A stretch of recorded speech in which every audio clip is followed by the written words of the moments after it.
దోపిడీలకు Congress party care of address అని విమర్శించారు Nizamabad BJP MP అభ్యర్థి ధర్మపురి అరవింద్. బ్రిటిష్ వాళ్ళ కంటే ఎక్కువ దోపిడీ చేశారని ఆరోపించారు. కాంగ్రెస్ ఇచ్చిన హామీలపై ప్రజలు ప్రశ్నిస్తున్నారని చెప్పారు. కాంగ్రెస్ అంటేనే కరప్షన్, భూమి మీదనే కాదు ఆకాశంలో కూడా స్కామ్లు చేశారని ఆరోపించారు.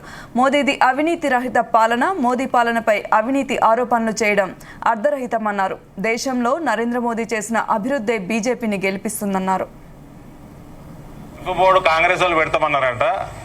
మా జీవన్ రెడ్డి గారు ఫస్ట్ నేను మొదలుపెట్టే ముందు 45 సంవత్సరాల రాజకీయ జీవితంలో ఏం పని చేసిరో ఒకటి చెప్పాలి. జీవన్ రెడ్డి గారు ఏమీ లేదు, గుడ్డి సున్నా. రెండోది, ఇప్పుడు గల్ఫ్ బోర్డు పెడతామంటున్నారు, నిజాం షుగర్ ఫ్యాక్టరీ తెరుస్తామంటున్నారు 17 సెప్టెంబర్ నాడు. ఈ రెండింటికి కేంద్ర ప్రభుత్వంతో పని ఏముందా? ఈ రెండింటికి కేంద్ర ప్రభుత్వంతో పని ఏమున్నది? రాష్ట్ర ప్రభుత్వం బోర్డు పెడతామంటుంది. నిజాం షుగర్ ఫ్యాక్టరీ రాష్ట్ర ప్రభుత్వం షేర్ హోల్డరు, వాళ్ళు తెలుసుకోవాలి. ఎంపీ ఎలక్షన్లలో ఓట్లాడు ఎందుకు? ఈ రెండింటికి ఎంపీ ఎలక్షన్లలో ఓట్లాడు ఎందుకు?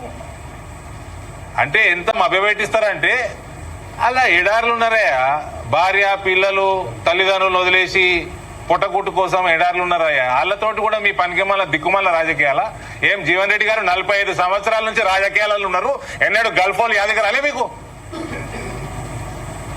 గల్ఫ్ బోర్డు పెడతా అని ఇప్పుడు వస్తున్నారు.